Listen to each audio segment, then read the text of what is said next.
Remember this little guy? Well, this is Sincere Smith. He became the poster child of the Flint water crisis when he was just 2 years old. His injured face was on the cover of Time magazine. That was several years ago, and he's a lot older now, but his memories and scars from that time are more than just skin deep. I got like this mark that I put on people's stuff when they want an autograph. What? People want an autograph now? Yeah, my classmates, because they seen me on the news when they searched up on Google, they seen that I was on the news. Oh, they searched your name up for the first time? Yeah. Not many 11-year-olds can say they've been on the cover of one of the most popular magazines. The fun fact is that every time they searched up my name in class and they seen that I was on the news. But Sincere Smith isn't your typical kid. At 2 years old, the toddler's battered face, blistered with rashes and burns, on the cover of Time magazine's February 2016 issue, making him the poster child around the world for Flint's water crisis. Remember this little guy? This is little Sincere. He was on the cover of Time magazine. We followed Sincere's development. What are you doing? Periodically checking in on him over the years. Are you proud of that magazine? He's now a young boy fascinated by outer space and drawing his favorite anime characters. These were like main characters and characters that are all a part of the show.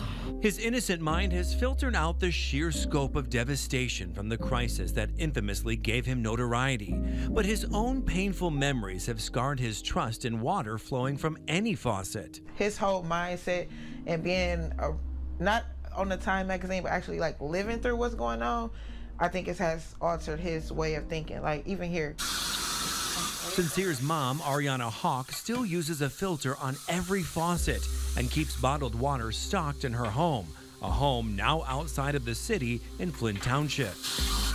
My kids need to be reassured that the water out here is safe, and I mean, we really don't know if it's safe. I'm not testing the water out here, but I just gotta take these precautionary measures in order to keep us a little bit safer. For my own mind, my own peace. Hawk says too many people were involved in eroding her trust about the water. And 10 years later, she's still skeptical. Just putting it out there, like, don't be drinking the water. You know what I'm saying? Somebody would have did that, it would have at least stopped a lot of stuff from happening. A lot of lives would have been saved. A lot of people would have been more cautious and more, you know, thinking about asking those questions like, dang, somebody did say the water is messed up. Is it messed up? But we didn't even have that. Hawk's not convinced she'll ever see a dime from the historic $626 million settlement reached years ago on behalf of Flint residents. She fears the people damaged both mentally and physically by the crisis will be forgotten.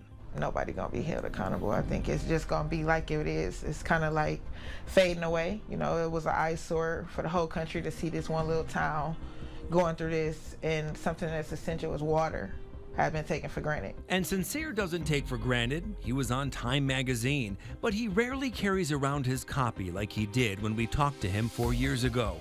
He hopes the next time he's a cover story, it's for something truly out of this world. I really want to be a scientist. I want to be like someone who searches out like resources and stuff to go to space. I feel like space is cool.